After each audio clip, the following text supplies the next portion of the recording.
Ini bisa kelihatan ya teman-teman untuk share screen-nya ya. Ya, kelihatan. Jadi Ya. record. Oke, ya mungkin bisa kita mulai ya. Hari ini kesempatan dari tim data ya. Jadi ada satu tema yaitu BigQuery sebagai data warehouse. Kita bakal ngobrol-ngobrol sedikit tentang apa itu BigQuery dan sedikit tentang data engineering pada umumnya. Hari ini ada 3 bahasan yang bakal kita coba diskusikan, yaitu yang pertama tentang Randi, Yap. boleh ke halaman depan dulu.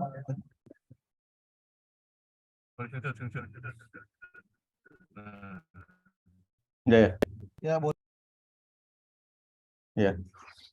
Hari ini kita akan coba bahas 3 item ya. Yang pertama itu fundamentals dari data engineering, kemudian konsep di data engineering, dan yang terakhir yaitu BigQuery sebagai data warehouse. Ya, jadi sebelum cloud computing booming ya, hype gitu ya, banyak dipakai di sekarang ini, dulunya atau awal-awal big data gitu ya, big data itu mostly running di atas Hadoop ecosystem gitu.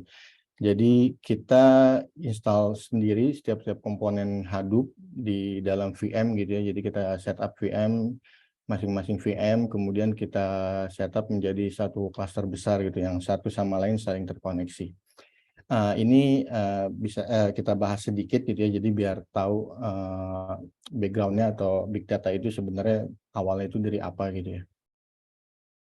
Ya, di sini kita bisa ngelihat susunan ya bagan. Jadi memang Hadoop ini jadi kayak semacam apa ya, kebun binatang ya. Jadi ada zookeeper gitu ya. Jadi memang banyak item-item dan framework-frameworknya juga dari sisi logonya, pemilihan logonya itu binatang ya. Jadi ya di bawah itu ada Flume dan Scoop. Ini adalah ingestion tools ya. Jadi tools buat insert data dari data source ke Hadoop, itu dalam hal ini HDFS. Nah, Scoop ini gunanya untuk ingest data dari database gitu. Jadi data-data yang structure gitu kayak dari database, kemudian dari Excel file. Di Scoop ini sangat mudah ya penggunaannya karena memang konektornya itu udah lumayan banyak gitu. Jadi tinggal di setup pakai koneksi MySQL atau Postgre kayak gitu ya. Terus kemudian nanti otomatis dia akan menginsert ke HDFS gitu ya, Hadoop-nya. Kemudian kalau dari satu tools yang lain itu ada Apache Flume. Nah, Flume ini ingestion tools buat dulu tuh buat streaming ya. Kalau Scoop ini buat batch gitu ya, buat batch processing. Nah, Flume ini buat streaming processing. Jadi kita bisa nge-stream data-data dari Twitter gitu ya, dari tweet-tweet dari Twitter langsung real time menggunakan Flume, kemudian di-ingest ke dalam HDFS kayak gitu. Jadi misal kalau kita bicarakan tentang ingestion dari Twitter ke HDFS, itu cukup kita registrasi gitu ya, developer API gitu buat dapat key dan tokennya. Kemudian nanti tinggal di setup di Flume dan dikonekin ke HDFS. Nah, HDFS ini storage ya, jadi singkatan itu Hadoop Distributed File System. Jadi di atasnya HDFS ini ada Yarn, dia buat yang bagi-bagiin resource gitu, dalam artian mengalokasikan resource untuk setiap job gitu ya. Jadi berapa memori yang dikonsumsi, berapa disk yang dipakai, seperti itu. Kemudian di atasnya itu kita ke MapReduce dulu ya. Jadi MapReduce ini bisa dibilang semacam de facto ya. Jadi de facto defaultnya buat processing data ya, zaman dulu itu buat memproses data di HDFS ini banyak pakai MapReduce gitu ya. Nah, MapReduce ini dia ditulis pakai Java. Jadi buat programmer-programmer yang based on-nya Java ini sangat mudah menggunakan MapReduce. Kemudian di seiring waktu banyak juga pengguna Hadoop ini yang nggak bisa coding gitu ya. Jadi mereka nggak punya background Java. Kemudian lahirlah Hive ya. Jadi ada Apache Hive. Nah, ini dia, jadi kita melakukan pemrosesan data di Hadoop ini, di HDFS ini menggunakan SQL base gitu ya. Jadi yang biasa pakai query-query, nah ini bisa menggunakan Hive. Begitu juga dengan drill, ini mirip-mirip gitu ya. Kemudian di berikutnya itu ada Apache Mahout untuk melakukan pemrosesan machine learning. Mahout ini sama seperti MapReduce, ditulisnya menggunakan Java. Kemudian ada Pig, ini scripting language. Jadi untuk melakukan pemrosesan di Hadoop ini menggunakan scripting. Jadi Apache gitu ya, Apache Foundation memberikan semacam fleksibilitas, kita mau melakukan pemrosesan di Hadoop itu menggunakan SQL base atau Java atau scripting gitu ya. Kemudian yang sebelahnya ada HBase, NoSQL database. Nah, kemudian lahirlah Apache Spark, jadi sebagai perkembangan gitu ya, pengembangan dari MapReduce yang bisa dibilang sebenarnya nggak cepet-cepet banget gitu untuk melakukan pemrosesan data, karena memang MapReduce ini runningnya di atas disk gitu ya. Nah, lahirnya Spark, dan Spark sendiri juga membawa beberapa perubahan yang sebelumnya MapReduce hanya bisa ditulis menggunakan Java, sementara Spark ini bisa ditulis menggunakan Scala, Java, dan Python gitu ya. Dan terakhir yang terupdate itu ada R juga. Kemudian kalau untuk streaming ada Kafka dan Storm. Kemudian untuk search engine gitu ya, ada Solar yang core-nya itu dari Lucene. Kemudian ada Ozzy sebagai schedulernya. Kemudian di sini ada Zookeeper dan Ambari. Jadi buat koordinasi tiap-tiap framework ya atau tools yang running di atas Hadoop. Nah, dulu semuanya diinstal satu-satu gitu ya, di VM satu-satu. Jadi memang lumayan struggling ya dulu untuk melakukan pemrosesan data, itu bisa dibilang 90%-nya itu setup dan maintenance ya. Jadi 10%-nya ya data processing gitu ya. Karena memang lumayan berdarah-darah waktu itu. Cuman memang seiring perkembangan waktu ada beberapa company yang melakukan distribusi atau di bundle gitu ya, semua komponen ini dalam satu distro gitu ya. Jadi ada Cloudera, kemudian Hortonworks, dan MapR. Kemudian sering waktu juga banyak perusahaan cloud gitu ya yang melakukan pengembangan. Jadi memang ada beberapa framework atau teknologi yang sebenarnya running di komunitas open source gitu ya, kemudian dibawa ke dalam environment cloud tersebut kayak gitu. Nah, berhubung kita membahas tentang BigQuery, kita akan coba sedikit ngebahas tentang data engineering di atas Google Cloud Platform. Jadi di sini ada beberapa kategori ya, ada ingest atau stream, kemudian storage, kemudian proses dan analisa, kemudian juga eksplorasi dan visualisasi. Untuk di sisi ingestion ini ada PubSub gitu ya, mungkin teman-teman developer udah nggak asing lagi gitu ya. Kemudian juga ada Cloud Function. Kemudian dari sisi storage ada Cloud Storage, kemudian ada Cloud SQL, Managed Service yang kita bisa pakai MySQL atau Postgre. Kemudian ada BigQuery, ada Cloud Spanner. Kemudian untuk di processing ada data flow. Nah, data flow ini sebenarnya Apache Beam ya. Jadi Apache Beam yang udah lumayan mature di komunitas open source, kemudian dibawa ke dalam cloud environment. Kemudian ada Cloud Dataproc. Cloud Dataproc ini adalah Hadoop ya, Hadoop server yang lagi-lagi dibawa dari komunitas open source ke cloud environment. Kemudian ada Cloud Data Fusion.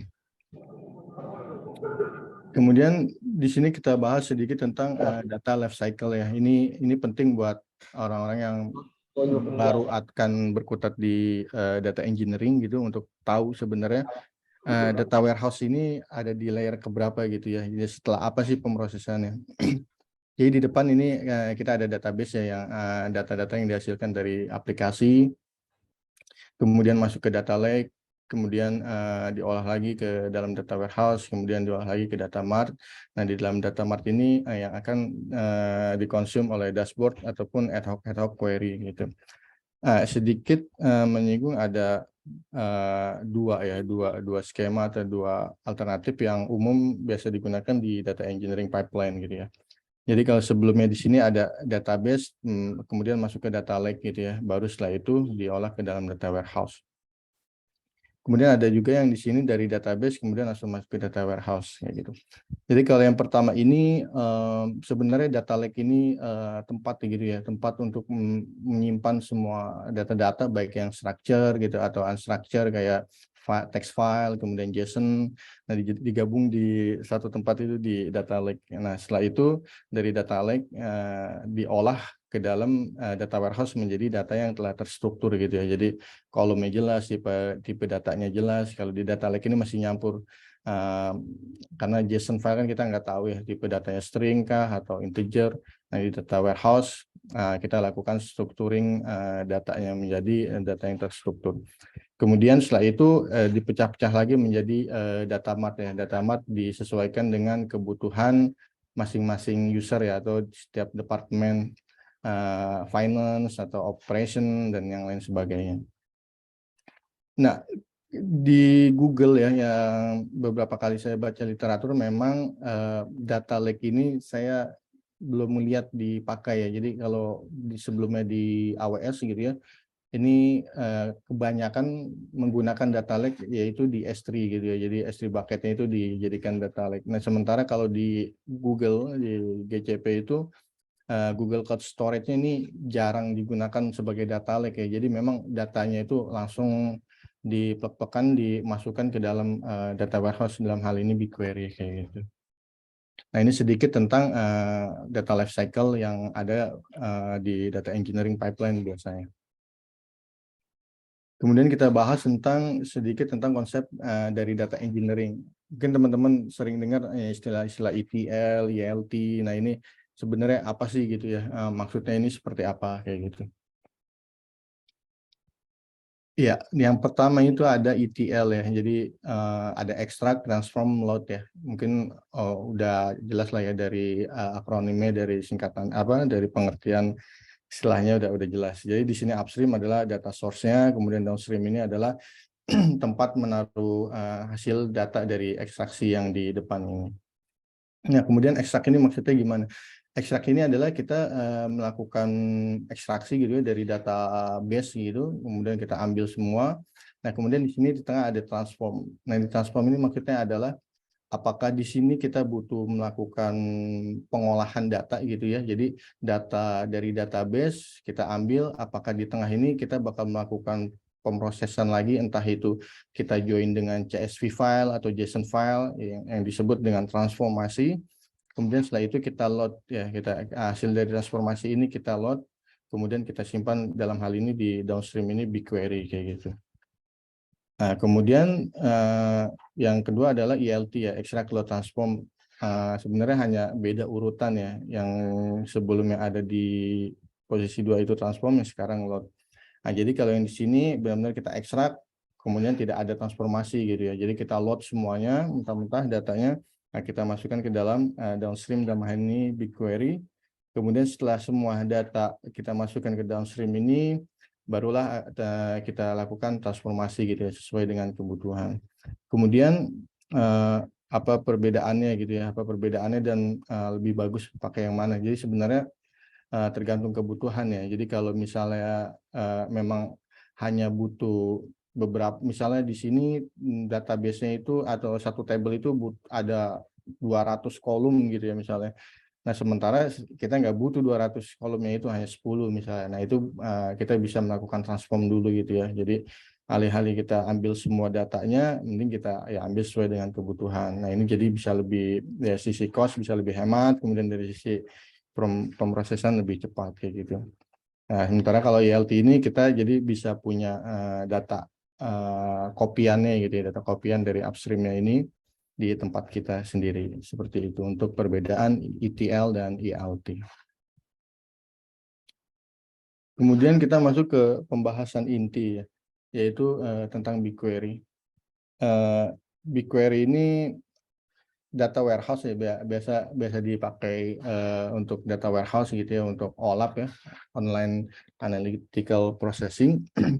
Jadi ini sangat menarik ya, BigQuery ini kita tidak perlu, benar-benar tidak perlu setup infranya gitu ya. Jadi kalau mungkin di cloud sebelah gitu kita harus tentukan storage capacity-nya berapa tera, kemudian node gitu ya, kita butuh berapa node gitu ya, ada 10 node, 15 node, dan kemudian engine-nya gitu ya, prosesornya kita harus pilih prosesor yang seri terbaru atau yang udah lama, seperti itu.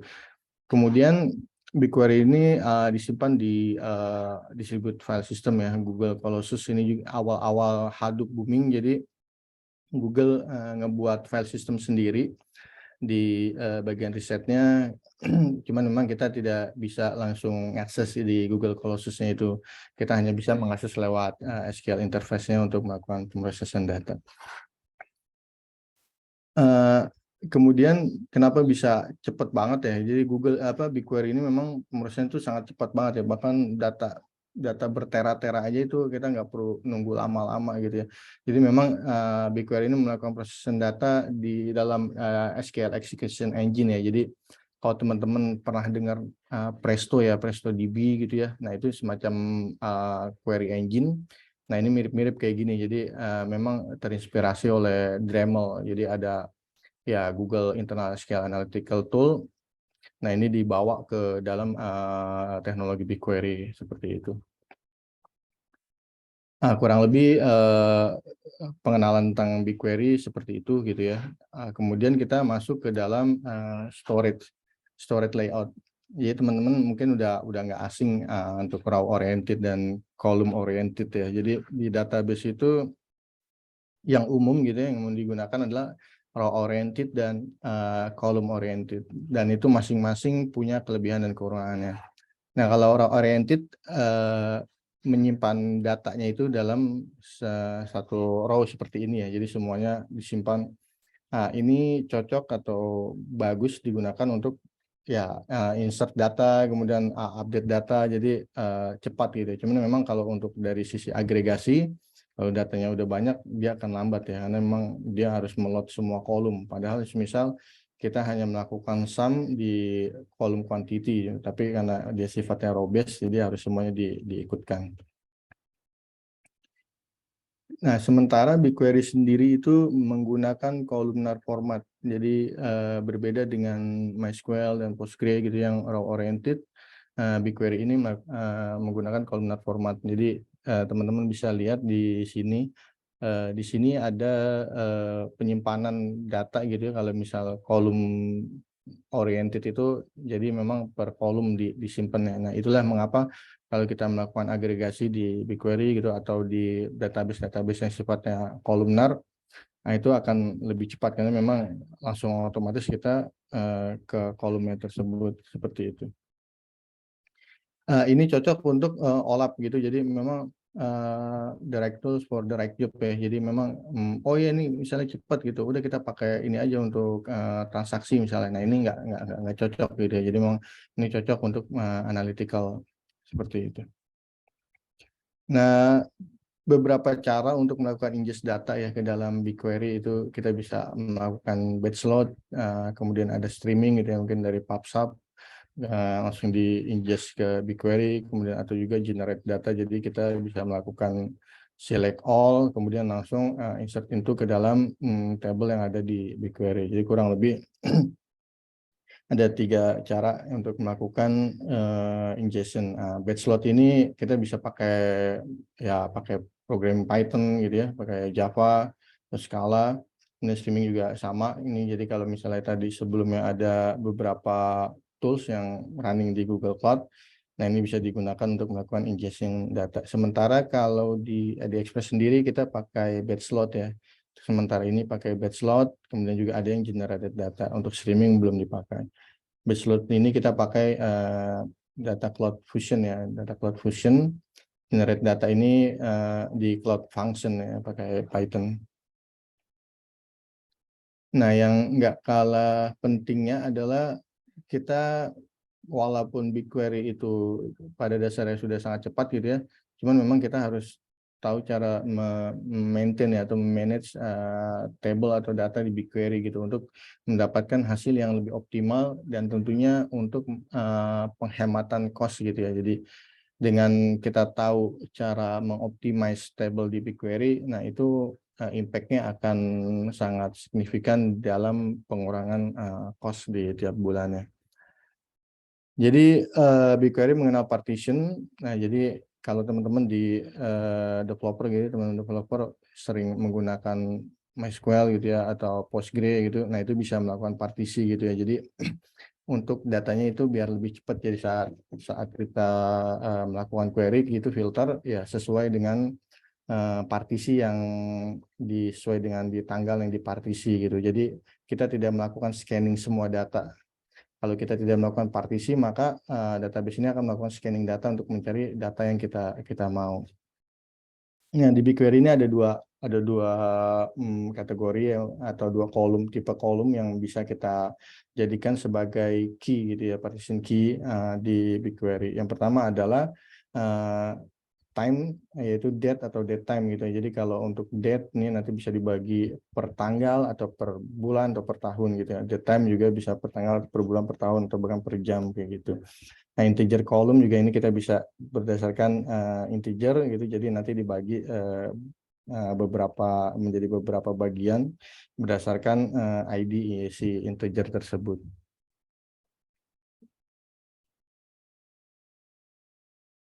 Ya, jadi kurang lebih kalau kita melakukan partition berdasarkan date gitu ya, jadi datanya ini yang disimpan akan seperti ini gitu. Jadi data tanggal 2021 bulan 3, tanggal 1 ini jadiin dalam satu blok, kemudian tanggal 02 jadi satu blok, tanggal 03 jadi satu blok. Jadi saat kita where gitu ya, melakukan filter sesuai dengan tanggalnya, itu otomatis datanya lebih cepat keluar gitu ya. Terus dan juga dari sisi cost-nya itu jadi lebih hemat.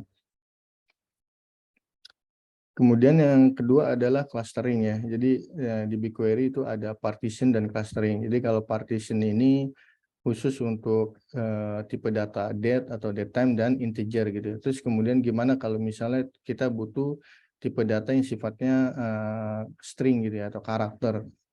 Nah, itu kita bisa pakai clustering ya. Jadi semisal di sini kita bisa lakukan filter berdasarkan clustering kolom gitu ya. Jadi nanti otomatis BigQuery hanya mencari data yang sudah di-cluster berdasarkan blok-blok tersebut. Nah, ini juga sangat mempengaruhi performance dari BigQuery ya untuk partition dan clustering. Ini bisa dibilang saling melengkapi lah partition dan clustering. Nah, ini kita ada gambaran sedikit tentang table yang telah di-cluster berdasarkan customer ID. Jadi memang dibikin customer ID 001 jadi satu blok sendiri, kemudian blok 03, 04 jadi satu blok sendiri. Nah, ini clusteringnya ini otomatis dilakukan oleh BigQuery ya. Jadi kita tidak bisa menentukan customer ini sekian atau sekian di dalam blok 1 atau blok 2 seperti itu.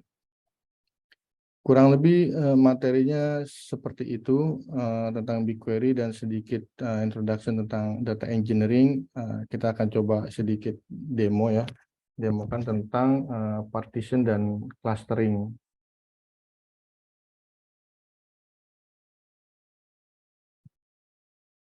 Ya, jadi di sini ada dataset ya, jadi ada dataset dari Stack Overflow gitu. Jadi BigQuery punya public dataset yang bisa kita gunakan gitu ya.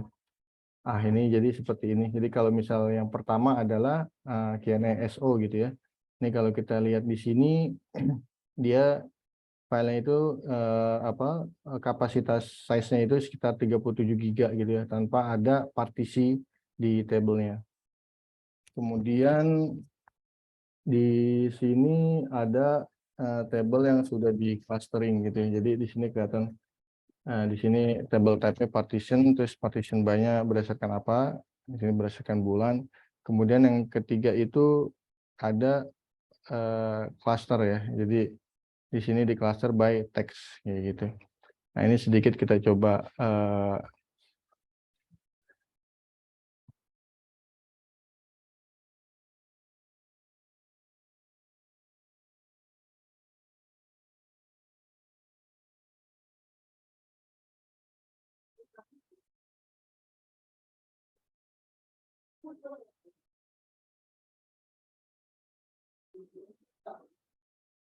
ya, di sini kita ngambil data gitu ya berdasarkan creation date antara bulan 10 di 2018 sampai bulan 3 di 2019. Di sini bisa kita lihat byte prosesnya atau byte bill-nya, yang byte yang harus kita bayar gitu ya, sekitar 37 GB gitu ya. Nah, kemudian kita akan coba melakukan query gitu, query di table yang sudah dipartisi gitu ya.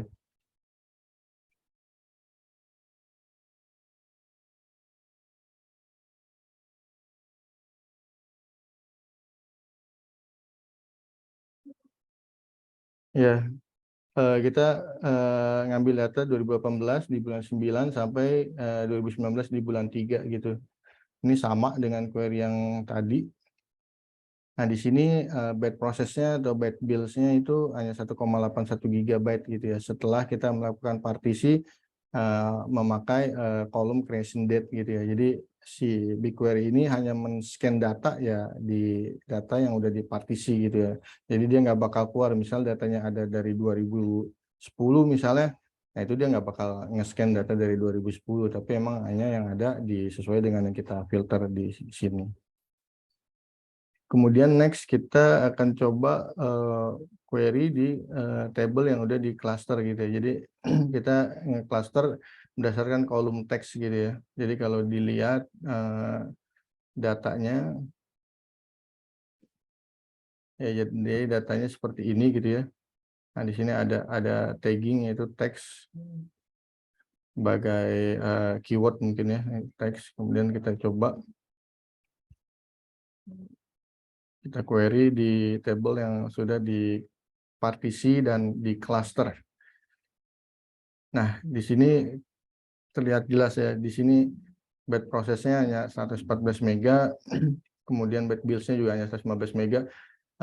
Dari sini udah kelihatan jauh banget ya, kita 37 giga, kemudian di sini 1,81, kemudian setelah kita cluster berdasarkan teksnya, kita jadi 115 megabyte. Ya, jadi itu kurang lebih yang bisa saya bahas. Mungkin dari teman-teman ada yang mau ditanyakan, silahkan. Terima kasih, Pak Kong. Ya, terima kasih Pak Andi untuk sessionnya ya. Buat teman-teman, mumpung kita masih ada waktu, silakan bertanya kalau ada pertanyaan.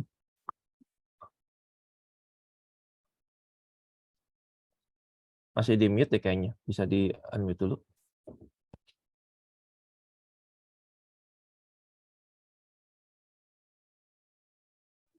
Ya, Kevin, mungkin mau bertanya, silakan.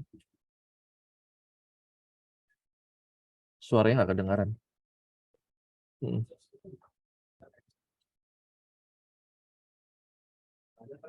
Oke, mungkin kalau gitu saya tanya ya kepada Pak Randi.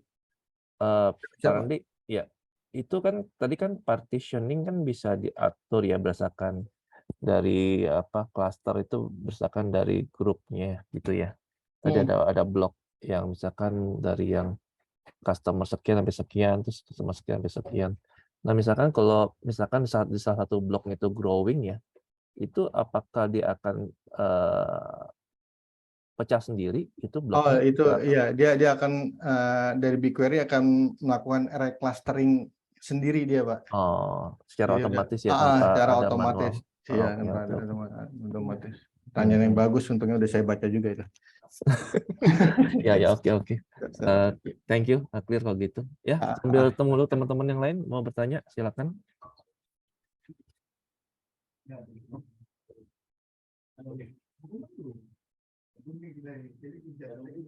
Tidak ada? Ya. Dari nggak ada ya. Oke, kalau tidak ada, terima kasih untuk Bapak Randi ya. Untuk hari ini kita mengenal sekarang makhluk BigQuery itu apa gitu kan.